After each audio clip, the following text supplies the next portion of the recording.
Jenny always knew she wanted to become a mom, but when her daughter was born with special needs, everything that she imagined about parenthood started to unravel. In this conversation, she shares the moment she stopped trying to fix what wasn't broken and how giving herself permission to just love changed everything. Those bricks fell away because I think I was suddenly given permission to just really love her and delight in Sarah exactly as she was. And I was given concrete tools and strategies and a plan for here's how you work with her. Here's how you notice when she's available. And here's when she's not available to connect. Here's how to try teaching her language. This is what not to do. Here's how to set up a focus room if you want a dedicated playroom. Here's how to find volunteers and train them. Go forth and love your child. I'm Matt Gilhooly, and this is The Life Shift, candid conversations about the pivotal moments that have changed lives forever.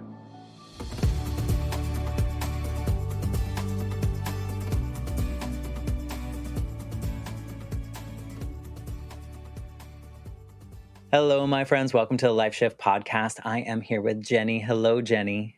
Hello, thanks for having me.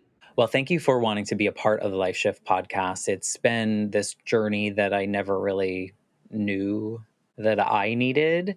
And come to find out, I think from what I've heard from listeners, it's a show that I think others need as well, because human stories have so much power. I think sometimes we are in moments, whether they're positive or maybe negative, we feel like we might be the only one going through it, or we feel like, how do I navigate this?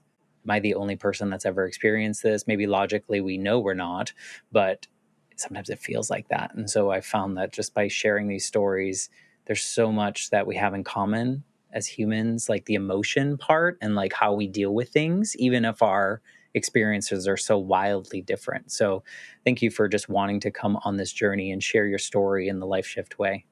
Yeah, absolutely. I feel exactly the same way. And I have found, because I tend to be very open about sharing my feelings and experiences, and then I get feedback from other people who maybe don't share it as much, saying, oh, that was so helpful. I could really relate to that. Yeah, no, that has been such a blessing. And I didn't really learn that in my own personal journey until maybe in my 30s. So maybe like for the past 15 years or so, where I've been more vocal about things that maybe growing up I was conditioned that we weren't supposed to talk about. Like boys were only supposed to feel these certain ways. So we couldn't, I couldn't show a vulnerable side, or I couldn't show any kind of quote unquote weakness, which in my mind as a kid equated to crying or being sad, right? And now that I hear from people that are like, I can't tell other people this, but when you said X, Y, and Z about this particular thing you're dealing with right now, it really hit me like it hit me in the right place. And that's why we do it, right? That's why we share our stories. Selfishly, it probably helps us a little bit too by telling the story, right? Yeah, well, and I've been sharing in a blog format for years. And when I share about problems, then I get answers from people Mm.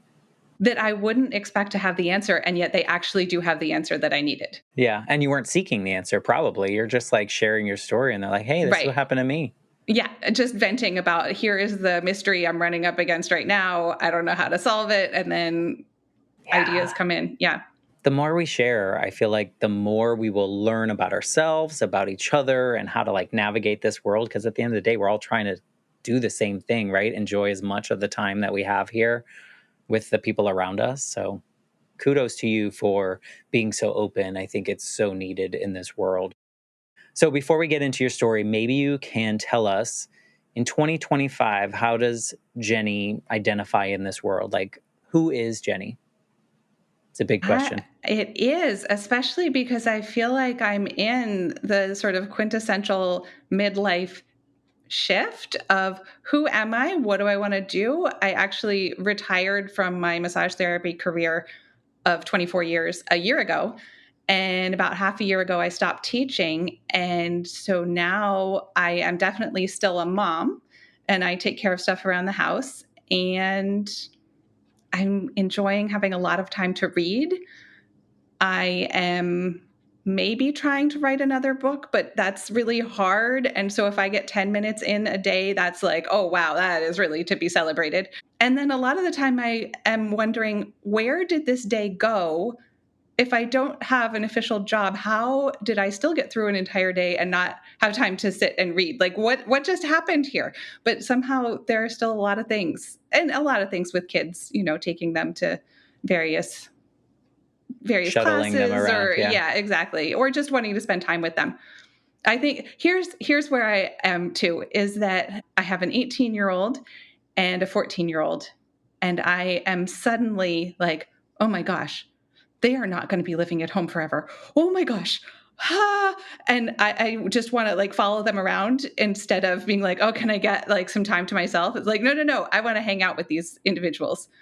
Well, that's I mean, that's a win right there, that you want to spend time with an 18-year-old and a 14-year-old. I Yes. think there's a lot of parents that are like, "Whew, get out of my face right now." Well, But and I should put a little asterisk. The 18-year-old is the one she has special needs. And so she is in some ways very much an 18-year-old, and in other ways I think not. And so we're not looking at her imminently leaving home as you might with a neurotypical 18-year-old. I mean, even still though, teenagers are teenagers, right? I think there's a lot to be said there. So maybe you can kind of paint the picture of your life leading up to this life shift moment, and you can go back however far back you think you might need to kind of show who Jenny was before the life shift that we're going to talk about today. I understand that we have many of them, but the one that we're centering today's conversation around. Yeah. Well, I think the most important thing from my very early years is that as soon as I realized that I could grow up and be a mom, that is what I wanted to do. And certainly there were things later that I thought, oh, I want to be a teacher, or I can't remember any other ideas of what I thought I wanted to do. The vision of myself as a teacher in the way I thought is not how it turned out to be. My dad taught third grade. I thought I'll grow up and teach elementary school. And then later I thought, oh, I'll be an English lit teacher. None of that happened. And yet I actually did become a teacher for massage and the Alexander technique, and then for my daughter. But I knew probably from like age 5 on, maybe even younger, I want to be a mom. And that stayed constant. And I also had the privilege, the luck, the blessing of growing up with two parents who really understood emotion and the importance of letting kids and adults have their feelings, and listening to me cry or rant and rave, and they were able to do it without sort of taking it personally and getting hurt, but to really give me the space to move through my emotional junk. And then I could be sparkling on the other side and do whatever it was that they needed me to do. I think both of them together might have listened to me for a couple hours over my fear of getting a splinter taken out of my foot. And I don't know any other parents who would be so patient, but I think that that really set the stage for how I wanted to parent. And when I met my husband in probably the first date or something, maybe a little farther in, I was like, okay, here's what you have to know. Sometimes I have big emotions and I just need to cry, and I don't want you to fix it. And I don't want suggestions. I just need you to listen to me. And he understood that and he got it. And honestly, sometimes he's better at remembering that with our kids than I am, because I'm reaching my own limit. And then he's here listening to all of us have our feelings, and somehow he's staying calm. Yeah, no, I think that's so beautiful that you had that experience. I don't often talk to people that had maybe this emotionally idyllic experience as kids, right? Like I feel like for myself, it was not that way. Maybe it could have been, but we weren't like an open family in that way. Like I don't think people really shared their emotions. So I made a lot of assumptions. So like my mom died when I was 8, and my parents were divorced. And so when I moved in with my dad, like full time, there wasn't this open space where I could be like sad. I don't think like it wasn't, the door wasn't open for me in that way. So I assumed nobody wants to see that. I need to be perfect. I need to perform that everything is okay, which then becomes this snowball in like a negative way growing up, right? That perfectionist trait, the people pleasing, all the things kind of just get bigger and worse. Whereas I look at you and I'm like, wow, if you had that maybe the snowball gets bigger in a beautiful way. It allows you like to share your story open. Like you were like, I'm very open and all that stuff. And maybe that because you were conditioning, almost like working that muscle out, it becomes even more beautiful, like this big snowball. Do you see that as true, or am I like way off in this dreamland? Yeah, I think that makes a lot of sense. I will also say I also aspired to perfection and like especially in school and wanting to be the good daughter, and I don't think any of that pressure was coming from my parents, except maybe in that was like the, I don't know, in our DNA, the heritage that we were breathing of just like, well, we do well in this family, but they never were putting the pressure on me. I was the one being like, I have to stay up to do this homework assignment. And my parents are divorced, but they handled it in such a beautiful way because they wanted to support me. So they told me together, they listened to me cry, and then they split my time equally.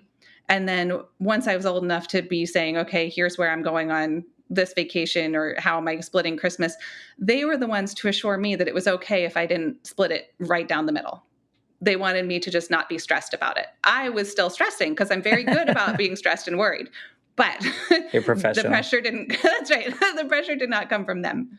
Did your parents have families like that? I don't want to go like back into your entire lineage, but did like your parents come from families that also were fairly open and understanding? Or was this like they were breaking the mold? I think they were breaking the mold. Yeah.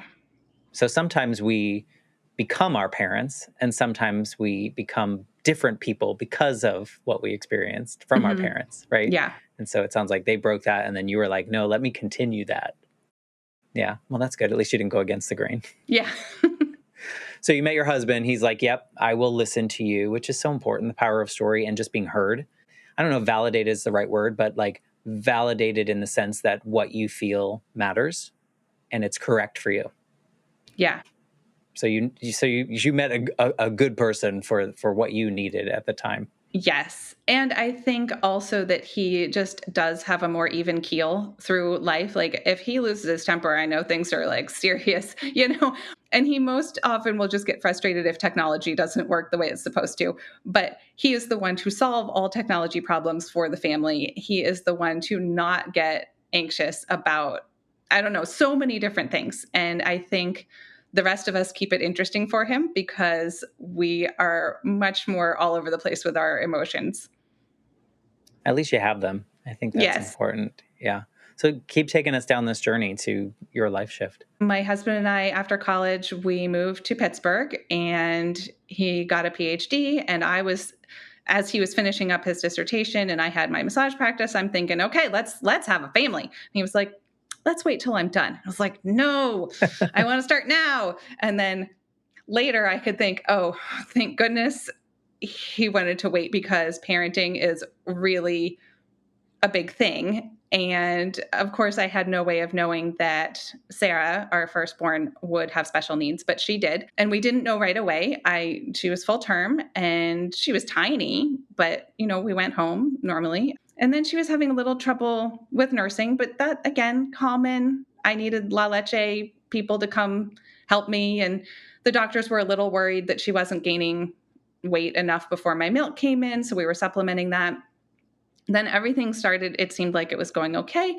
But as the weeks passed, then we were noticing in comparison to other kids, because I was in, little mom groups, that these other kids were starting to do things and she was not. And she had a few seizures when she was 6 through 8 weeks old. And that also was like, what is happening? Mm-hmm. We went Scary. to the hospital and got her tested and they were like, oh, they're benign. And but still, that was probably when my antenna first started waving around of like, is something different? And then by the time she was 6 months old, it was really clear that something was different. And she wasn't reaching for toys. She wasn't sitting up. She wasn't rolling over. We started getting early intervention coming to the house. So she was getting physical therapy, occupational therapy. I was seeing lots of doctors because nobody knew what's going on here. And so What time lots of period was this? tests. She was born in 2007. So How were you feeling during that too? Like what were you, because you wanted to be a mom your whole life. And so this was your experience. And And I'm sure the picture that you had painted for so long was a little different. Maybe not wildly different, It but maybe a was. little bit different. How are you feeling during this? I probably was all over the map of sometimes, I could take her for a walk and be lost in how she was the cutest baby ever, which I know all parents have the cutest baby ever, but she really was the cutest baby ever until her sister was born, who was also the cutest baby ever. But there were those cozy moments where she's nursing and we're snuggly and like everything's great. And then I think it was more when I was seeing the comparison of how she was not doing things that then it was like, oh, this is uncomfortable. I feel maybe a little lonely with this or trying to hide it. And then with the testing, that was, it was like equal parts scary, but also we wanted the information. And it was a lot of time of taking her places. And they wanted an MRI and, they wanted to sedate her and they did. And then when she came out of it, she was upset and not settling as quickly as they wanted. So they wanted to give her drugs. And luckily, I knew a music therapist on staff and I asked for her to come and that helped. That solved the problem, actually. She just was more soothed and sort of like woke up fine.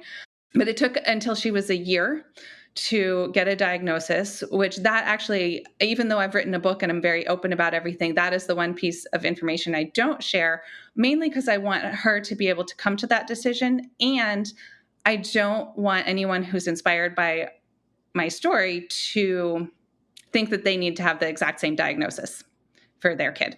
It was hard, maybe hard and a relief to get the answer and to say, oh, we're not making this up. It's not something that I have done wrong. Because boy, did I think it was something. Did I eat the wrong thing when I was pregnant? Did So I think the wrong thing? you took on Oh, something. yes. I definitely felt so much responsibility as if it was my fault, as if I needed to fix it. We needed to get all the therapy and fix it yesterday. When it's not something to fix. It's But not something exactly. I think as Americans, at least, we have grown up that if there's a quote unquote different type of thing that could be seen as a problem, we must fix it, when a lot of the things don't need to be fixed. Or Yes. we can navigate differently, but it's not a fix. Right. So, and I think because her diagnosis was genetic, that was information to help me say, okay, this was not something that I did. Aside from if I was really going sort of meta level of like, oh, I thought the wrong thoughts. If only I had, I don't know. You would never get the answers to that, though. But I think No, what's important about saying that out loud is because you're not the only woman or parent that has ever felt that way. I mean, I think that those things are often, we just keep them to ourselves. that's right. And you wrote a book and you shared, I'm sure, some of that. But Yeah, it's, especially for women and new mothers, I think you all take on so much and share not as much that you're that's taking on, right? And so many of these things and feelings are so valid and important. And even the ones that we think, oh God, if someone knew I was feeling this way right now, they would judge me as a bad person, as a bad mother, as a bad whatever. I'm sure did you have those feelings of like, I can never tell anyone that I feel this way right now? I actually did. And yet I also wrote about it in my book. There was a moment after Sarah was born, I was, I'm still recovering, so sore, so tired, more tired than I can ever remember being in my entire life. And I was holding her and she was crying. And I saw the corner of a dresser and I was like, if I just whap her head on this, this will end and I can go back to sleep. And of course, that's horrifying, absolutely horrifying. And I didn't do it. But I think for me, that really highlighted how exhausted I was. I had nothing left to give. And I think for her early years, a lot of the time I was tired, not in that same like physical tired, but I was very emotionally tired because I was always thinking, if I just do XYZ more, then somehow she will get to where she needs to be, even though we just had almost more questions than answers as each day went by of like, will she learn to roll over? Will she learn to lift her head? Because she did not respond to tummy time the way babies are supposed to. Even if they're upset, they're supposed to lift their head to strengthen their neck. She would press her head into the rug. And then she didn't like to eat very much. And so when it was time to switch her to solid foods and my milk supply did a little hiccup just, to make things more fun, then she was diagnosed as failure to thrive, which means your child is not gaining weight as quickly as the medical community wants them to gain weight. I didn't want a feeding tube. I thought that would somehow highlight more that she had special needs. I was still in denial. I somehow thought we could do enough that she would pass as not having special needs. And so I just worked my butt off. I would go to the grocery store and pick up everything looking for what is the highest calorie thing. I added oil or powdered oil. You can get powdered oil to add to her food. We got super fortified drinks, kind of like Pediasure, but a different brand.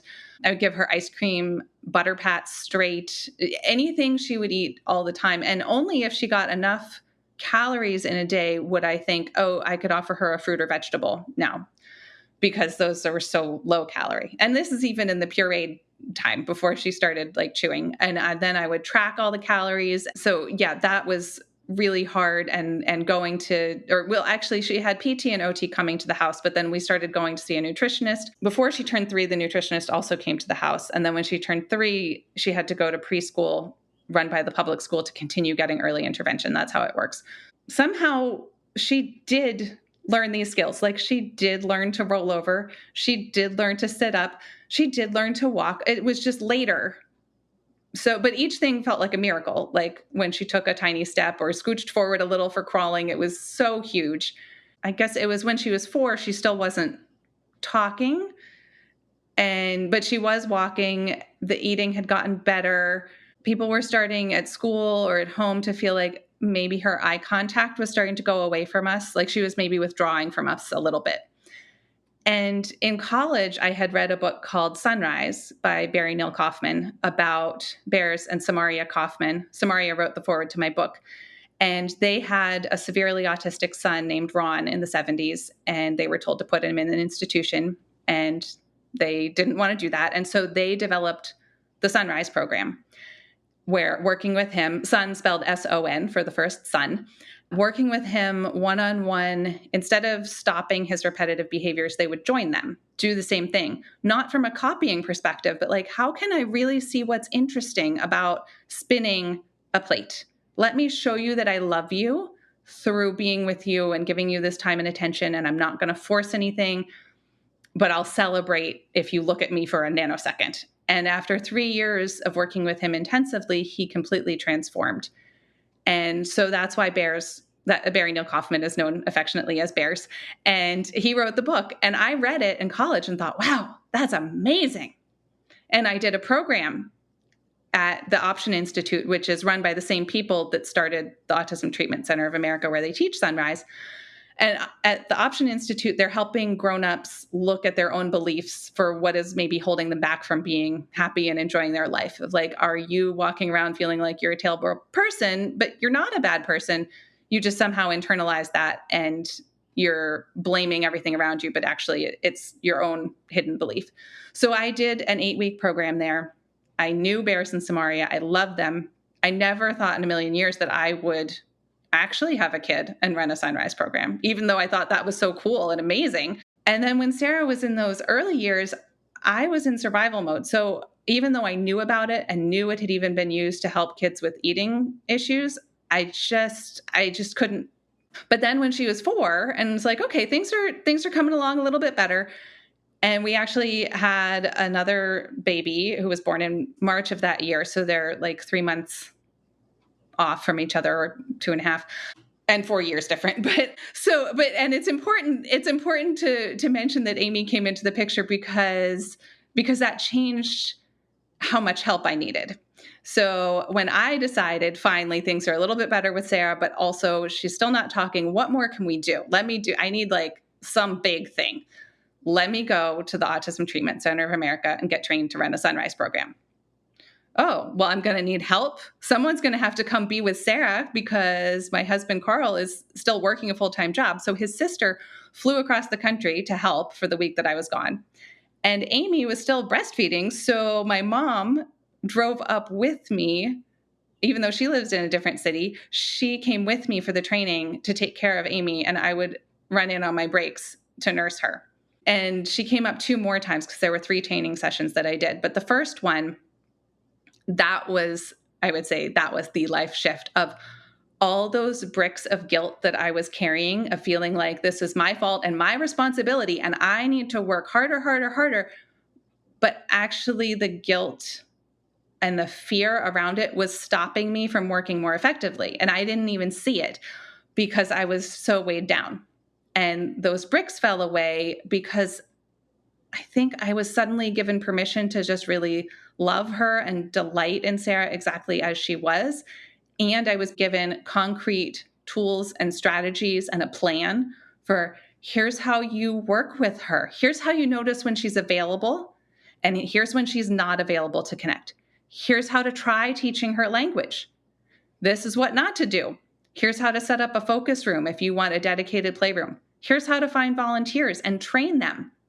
Go forth and love your child. And I felt so light after that, and like a Did it feel little like hope? overwhelmed. Yeah, hope, so much hope.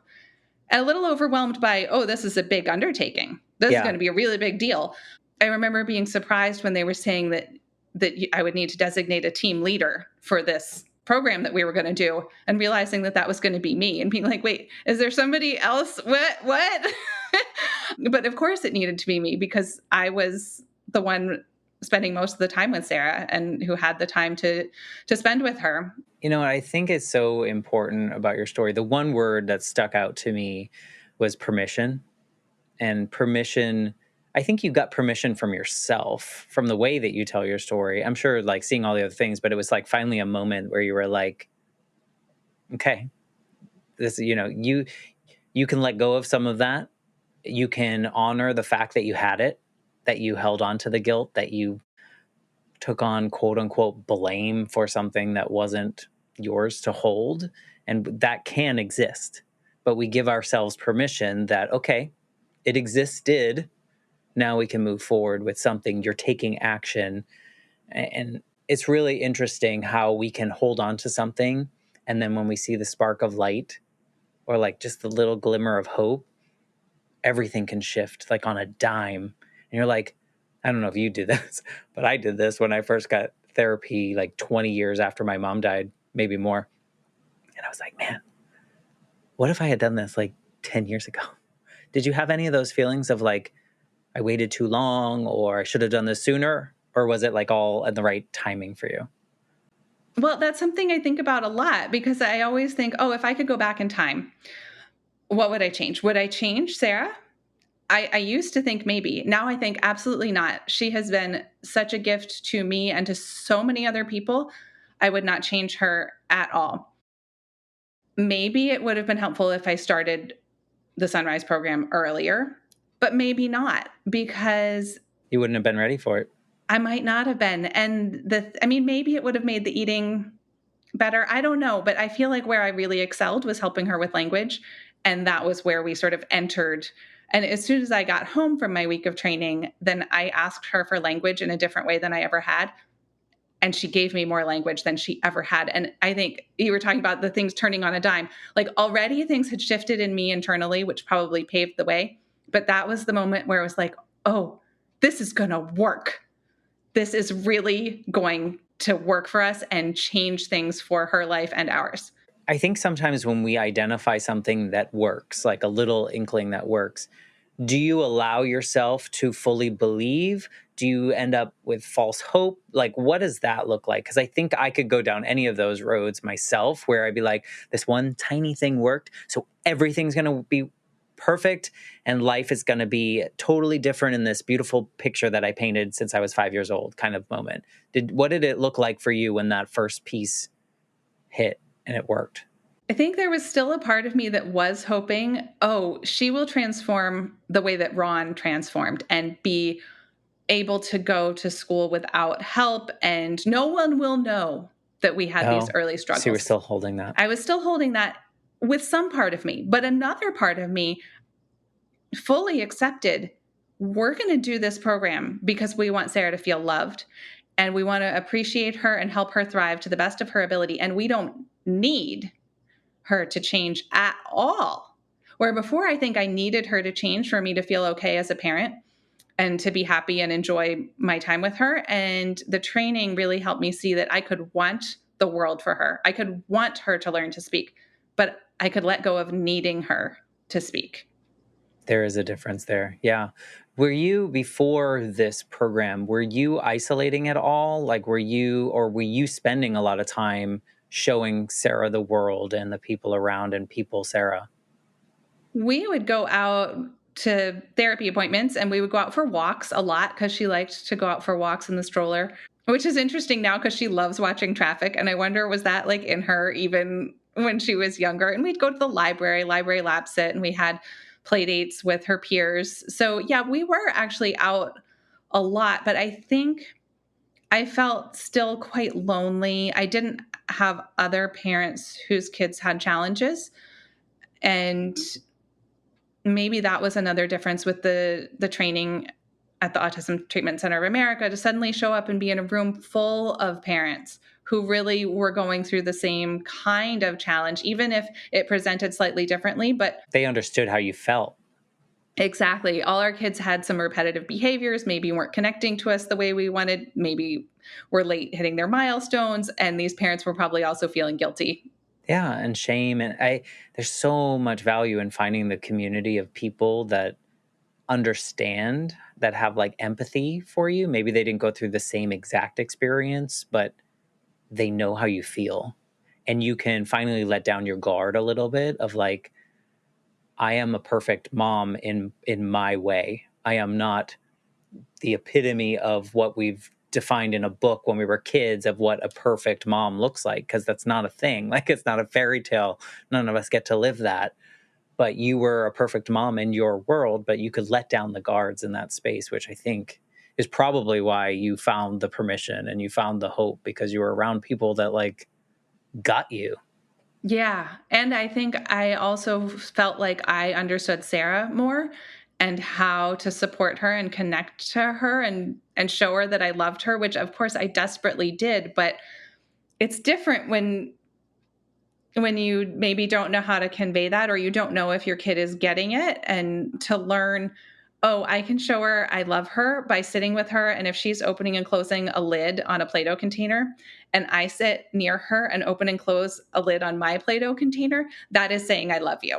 Mm, that's important. I think that's not something we're taught unless you go to a special program like this. And I mean, I asked you the time period earlier because I'm wondering if people were as vocal back then as maybe they are now about individuals and children with special needs and different ways to do it. It sounds like you found that book that was, written a long time ago, but did you find that the community was much different? Like in general, like were people talking about it and you were finding resources that were helpful to you? Or was that like the one and only resource that kind of you came back to?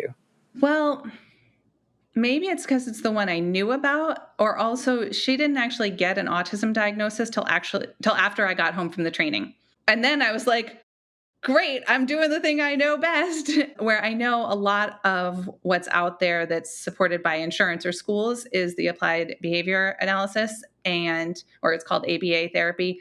That is not something that appealed to me, and I knew a lot of Sunrise families that had tried that and felt like it didn't fit for them.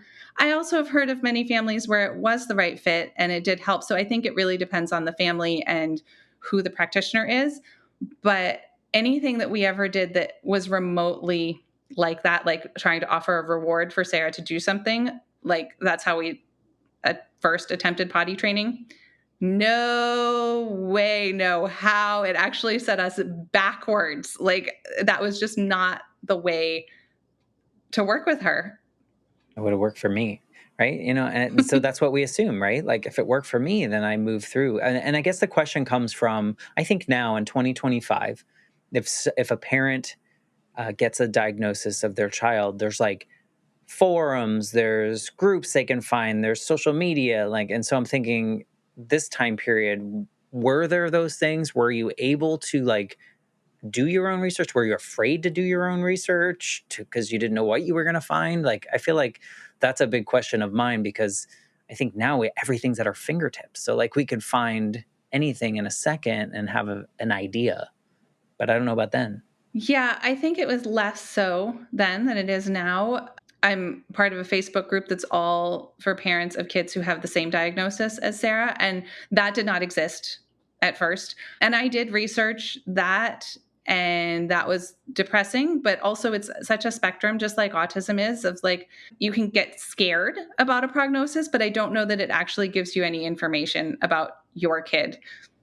Yeah, it can bring you down a different road that you didn't need to go down. So you came home, you started some of this practice. Things were starting to work. Do things like start to immediately feel like you're getting to a comfortable growth in your own relationship and how Sarah's developing, or is it still kind of a tricky battle for you? I think it was maybe just a continual ramp up of being excited. And it was also a little chaotic at first because we were moving to a new house. So I wasn't actually ready to start a program. I wasn't ready to set up a room. My sister-in-law helped with the move and helped with the kids. And so once we moved, I mean, maybe that took a couple months to get settled. Then my sister-in-law would hang out with Amy. I would go in to the Sarah Rise room because we called our program Sarah Rise.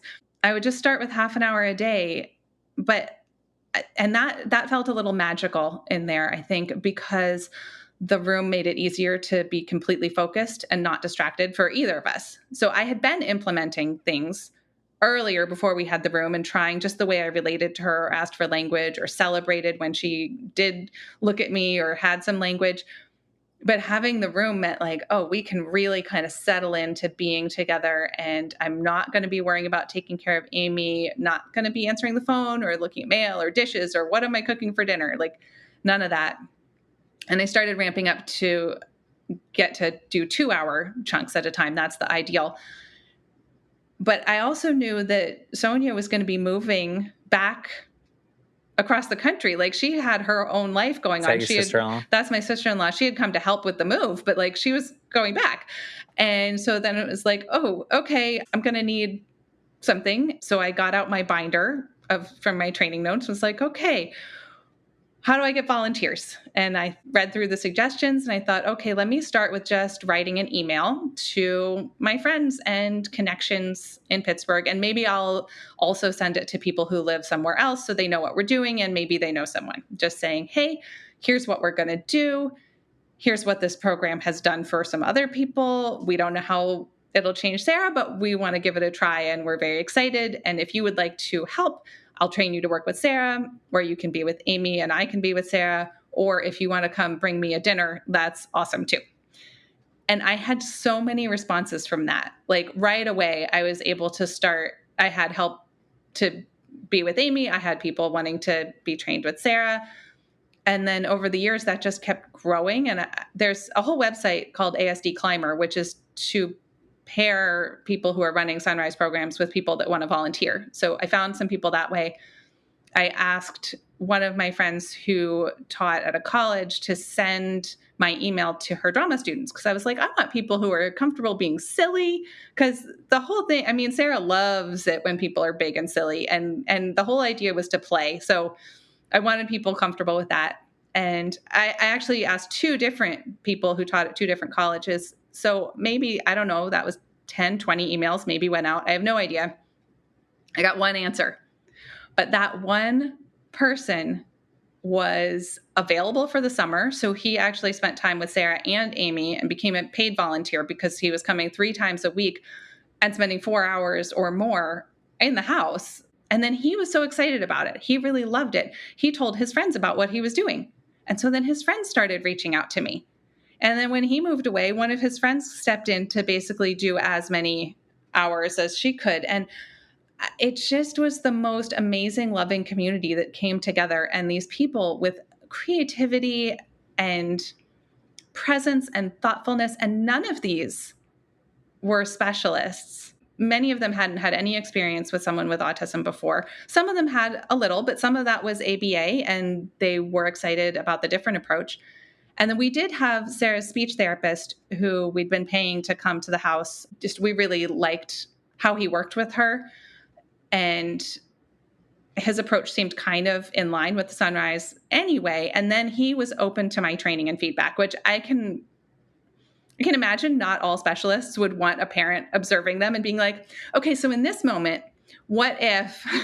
But he was open to that and was part of the team. And we would do team meetings once every month or two. And I would get a different sitter to be with the kids. And then all of us who worked with Sarah would be up in the Sarah Rise room, sitting on the floor, saying, like how our sessions had gone, maybe if we had questions, what did we want to work towards? We would always have 3 main goals that we were working towards. And those would kind of help give new energy and focus going forward and keep things from getting stale. The first question that comes to mind is, before you sent out this email, were you someone that asked for help from people? Not in this way. And I think it's interesting. It was totally easy to ask for help in this way Okay. because I think it was for Sarah. Okay. Now, if the house is a mess, I will sometimes clean it grumpily rather than asking my family to help because I'll think it's easier if I just do it myself. But I think when it comes to doing things to help Sarah, I have been all on board. Like, Takes a village kind of thing, mentality. oh, yes. And that I didn't question it. I was like, well, this is going to be an awesome experience. Yeah. And turns out It it has was. been. Yes. And for all of the volunteers, it really meant a lot to them. So the end of my book is the volunteers writing about what it meant to them in their life.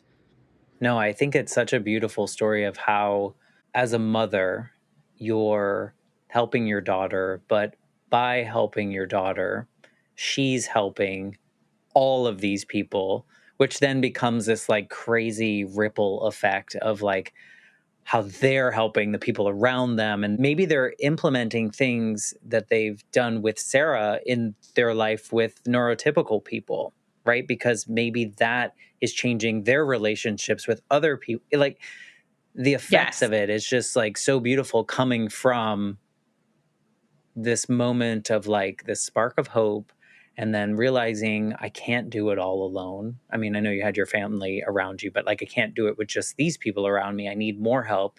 And then people like offering their time, whether they get paid a little or nothing, Mm-hmm. Most but of them, what it was they're getting nothing. from it. I mean, they're getting this beautiful experience. And hopefully, I mean, like, I can't imagine how Sarah's life has expanded from this experience as well. Like, can you share a little bit about that, whatever you can share, of like how this has changed her? Yeah. Well, I mean, I think the biggest way it changed her was that she now can communicate verbally. But we also taught her to read through a different program, but kind of implementing it within that. But I think it's that she has so many people that she loves and she knows that they love her. She doesn't have a lot of peer friends in the way that like her sister does. She does have some school friends and they like go to dances together, but it's not that they're going to hang out talking together. And her talking, while she talks a blue streak, a lot of the time she wants to keep it to certain subjects that she loves a lot. And so her repetitive behavior now is really verbal. But these people, the volunteers, it's like they became her best friends, her best buds. And I mean, they were coming to do whatever she wanted to do in the room and coming up with fun games based on her interests. I don't know that she was aware of that. She was just aware, like, these are great people and we're having a great time. And yeah, one person leaves and then another one comes, and this is the best ever. But that's humanity right there. I mean, you're seeing the epitome of Yes. humanity and the goodness that we can bring to the world as humans, even if it's just for a couple hours a day, where we put ourselves aside and we help others that might need the help. How did this, watching this unfold, being a big part of it, but watching it unfold, how did it change you? Like, what did it do to you? It was almost hard to accept sometimes how much amazingness was coming in. Like, wait, you people really want to come and spend your time doing this? Did you feel deserving of it? Probably not me. I could think of it for Sarah. I think that that's still my journey now, but I think it probably softened my heart. Like, as you were saying about the good of humanity, it's like, oh, there's just so much goodness here, so much love. And I think the whole thing with coming to see well, it's weird to see the value of Sarah, but to really let go of needing her to be different and to see I know what how you're much saying. she impacted other people and how much joy she brings to people now. And she's so sparkly. I mean, she can have a temper too and get upset, but as can I. But when she's sparkly, she's like the most sparkly, fun, hilarious person. And when I was younger, and probably still now, I wanted to get the good grades. I wanted to be perfect. I needed to be perfect. And that was how I knew I was an okay person. And so now to have Sarah be someone who's not going to get the good grades, but I can see so clearly that she is improving the world just by being in it, it makes me pause and look at myself and say, can I love myself and accept myself the way I look at her and say, oh, it's okay if she got upset there. I still love her. Because I tend to be embarrassed when I get very upset or wish that I was different. So I think that's my frontier now, is to keep learning from how I can love and accept Sarah and see how much she contributes to the world. And can I turn that around and see that I am contributing to the world? Yeah. I mean, I think that's important. I think that there's so much that you should be giving flowers to yourself for all the things that you've done, right? And how you've changed because of the things that you've done and because of how you've seen Sarah grow. I'm curious how it affects you having Sarah and all these special things for Sarah. How does it affect you as a mother to your other daughter? Is that a different experience now that you have both of them? Do you feel different in different ways? I definitely notice that it's almost like a physical energy change sometimes, one to the other. And especially in the earlier years when Sarah and I would maybe clash more often, if, it might have been time for her to be in bed and she was wanting to get out. And if we would tell her to go back to bed, she might yell and scream. So I would kind of steel myself if I heard footsteps. And then I remember one night where I really thought it was Sarah and I was getting ready to sort of fight it. And then it was Amy, and I was suddenly all like soft and gooey. And it was like, well, that's humbling. But I think, maybe it's when I lose my temper still with Sarah sometimes that I can think that I'm embarrassed about that because Amy's witnessing it. But I also know that being an imperfect parent and letting Amy see that and an imperfect human, I value that. And I think that's important because if she becomes a parent, I want her to know that she doesn't have to be perfect. And I want her to have space for her feelings too. I think doing the Sarah Rise program was really important to actually giving Amy a lot of one-on-one time that she would not have otherwise gotten, that she bonded with the volunteers that were with her. Some of them became her besties. And I think she also then grew up in a home that was really over the top celebratory of each little achievement. And I don't know if we would have been that way without Sarah being who and how she is. And I mean, there are hard parts to having Sarah as a sister. If Amy needs to use the bathroom, as humans do, Sarah sometimes is fine with it and sometimes goes and screams outside the bathroom door and bangs on it. And we can't figure out exactly why the difference here or there. But I see the way that Amy moves through the world, and I don't know. She is such a sparkly ray of sunshine and she's so loving and kind. And I wonder if some of that did come from being immersed in a home where that was the real mission, and that she is great with interacting with Sarah and playing with her. She always has been. And then if we encounter people out in the world who have special needs in whatever way, I feel like she's got a space for people to be people in whatever way that is. That, again, I Other don't 14-year know. olds don't. Yeah, well, I don't know. Maybe they would. She's got a really good group of friends. And so I feel like all of them maybe would. I feel like it could go two ways. I think that question, and I'm not trying to call out anything, I think it could go two ways. I think there could be the version where the 14-year-old grows up and is resentful of of the experience of all these people coming in and out and all this other stuff, or the way you describe and like embrace it, and that this is like made both of your daughters better people because of all the individuals coming through the life and caring, and I mean, we should all be so lucky that so many people come into our lives in that compressed amount of time and love us in that way. I mean, I can't imagine how much more enriched the rest of us would be if we had that experience. And maybe that's the sign from this conversation, is like, just go out and like love the people around you in the ways that they need to be loved, because that's what you did for Sarah, right? Like, she needed to be loved or shown love in a different way, in her way.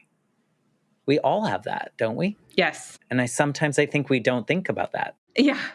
And she and Amy were so different in some ways. Like, Amy did not want to be corrected about anything. She probably got that from me. Whereas Sarah has always taken correction to her speaking, like a million times over. And she's willing to practice saying a word so many times. Like, it just doesn't faze her. And she takes piano lessons now, and they do recitals twice a year. She goes up. If she messes up, whatever. Wish. She just, I know. That would not be me. But it is interesting to see the different ways that they present. And I love the two strong personalities that they have. Like, they both have really different tastes of clothes or how to dress, how to do things. And sometimes it overlaps, but and I'm sure it's not always sunshine and rainbows, right? Like, I'm sure there's no. We definitely often have some stresses. And especially, if Sarah and I clash, and then if Amy's not in a great moment too, then it's the three of us just, your husband has to suddenly go out of town. that happens a lot. Yep. He travels for work. So yeah. Whoops. But I think the thing that really just was shown over and over and over through our years and continues is that we can have big blowups. We can get mad at each other, so mad. And then within minutes, we are back to patching things up, saying, I'm sorry, this is what was going on for me. I love you. We're hugging, we're snuggling, we're laughing again. Like, we really deeply love each other so much. And we have a lot of different ways to talk about feelings. We used to say we're on the wrong ball or on the wrong tandem bicycle together. Or we love Frog and Toad stories. And somebody made a little cartoon version of those also. And so we can relate, like, Toad can really have some emotions, and Frog is very like calm.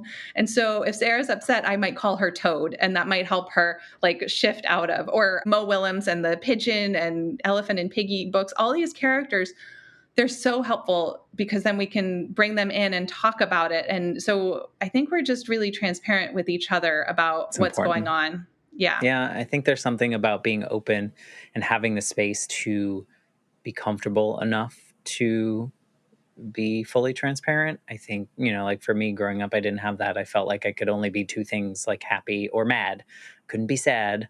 Couldn't be, I couldn't have all those other emotions. And I think there's something really healthy about that. As we kind of wrap up this conversation, I think of, I have the question, the impossible question that I ask everyone at the end of these episodes. But I feel like yours is a little different for me, because I'd love to think about, maybe if you had the opportunity to go back to young 5-6-year-old Jenny that was dreaming of being a mother and this beautiful experience you were going to have, what would this version of Jenny, you today, what would you say to that one about this journey? Gosh, I feel like I'm all teary thinking of it. Because I think that it helps me see that I have been a really good mom. So I would say, like, you're going to be a good mom. Go for it. Yeah. Because it's not, I think we paint these pictures as kids, right? Or we paint these idyllic pictures. And like, the truth is, the experience that we have with all the bumps and the trips and the spin arounds and all the things that happen, that's what makes it beautiful, right? Like, I feel like that's where we really can shine. It's the other version is boring, in my opinion, right? Like, I feel like it's like this boring, like cookie cutter thing that we have up here that's not real. But like, yeah, you've been a damn good mom, even I think what makes you an even better mom is that you're open to the emotions you had when you were not feeling like a good mom, because I think that's real. And I think that's so relatable. And like, nobody feels like a good mom all the time. Nobody feels like a good person all the time. But we pretend that we are, in front of everyone. And it's so important when we can look back and we can say, damn, that part sucked. Yeah. And like, I would not want to live that again, but I would live it again, because where we are now, we're here because of that. Do you look at your life like that? Do you look at like all these little things that took maybe too long in some opinions, but like were perfect for where you are right now? Yeah, I really marvel at where we are now. I marvel at where Sarah is, and just sort of our family as a whole, because it's certainly not where I would have predicted necessarily. It still seems like a miracle. I still, as I watch Sarah like ride her bike, I'll be like, oh my gosh, remember when I didn't know if she would crawl? Wow. Yeah. This is a weird question, but are you glad you have this version of your life? Yes. Yes. I really, really love my life. Yeah. Yeah. With all its With all the bumps. with Because all the parts. also, I'm thinking the times that I marvel most about my husband and really love him so much are the times when I see him being so thoughtful and creative with the kids and how he responds, especially if Sarah's having a hard time. It's it's like a work of art, and that is Mm-hmm. so beautiful. And while I'm not running a program anymore, we still actually, I feel like we have people who kind of fit the role of having a team. We have a sitter who is just absolutely phenomenal. So even though I'm not working, I still have them come to the house because they do amazing things with Sarah to help her towards her goals, and are an amazing friend to Amy. It's like, if people need, in my opinion, more than just parents to be giving good adult input.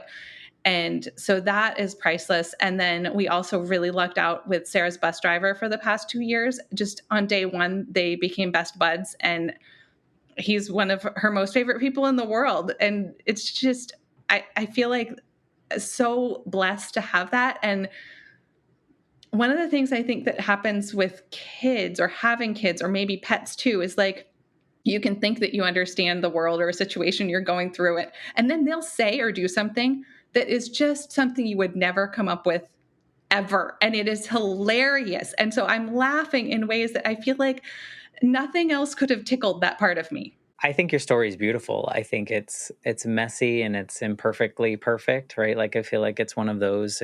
Thank you for sharing it in this way. Thank you for entertaining maybe some of my wacky questions or I love your taking us off questions. track. I appreciate that, because I don't know. I say this often and it sounds silly because I say it so often, but like every conversation I get to have on this podcast heals some little part of me or reminds me of some part that maybe I lost of my own life that maybe I can incorporate now. So thank you for being part of this journey in this way. It just really means a lot. I am thrilled to have been having this conversation with you. Well, I'm sorry I made you cry. No, Maybe. that's the best. This gives me something to think about because, why am I moving through my days still judging myself as a mom if that would be the message that I would give to my young self? Why am I Good not point. giving that to myself now? All right, write it down. Yeah. If people want to like read your book, check out what you're doing, be in your orbit, connect with you, or just reach out and say, hey, this part of your story really resonated with me. I'm going through the same thing right now. Like, what's the best way to get in your orbit? My website is watchingsarahrise.com. The book is called Watching Sarah Rise, A Journey of Thriving with Autism. I'm on Facebook and Instagram as Jennifer Celeste Briggs, author. Perfect. Well, we'll put the links so people can easily get to them in the episode description, show notes, whatever we want to call them today. I highly encourage you, if you're listening and something that Jenny said resonated with you or you're going through or you're feeling a very similar way, reach out to her, bug her, tell her. I think she'll welcome that. I Yes. think it's really important to be heard and be understood and have someone there that also, kind of relates to what you're talking about. And then another gift I would love to ask everyone to give is if there's someone in your life that maybe needs to hear this conversation, share this episode with them, because you never know how it's going to hit someone in the right way. So please do that. Thank you again, Jenny, for being a part of the Life Shift podcast. Thank you so much. I will be back next week with a brand new episode. Thank you, everyone, for listening. If you have an opportunity, please head over to Apple Podcasts and write a nice review like Jenny did for me. So thank you, and I will see you next week.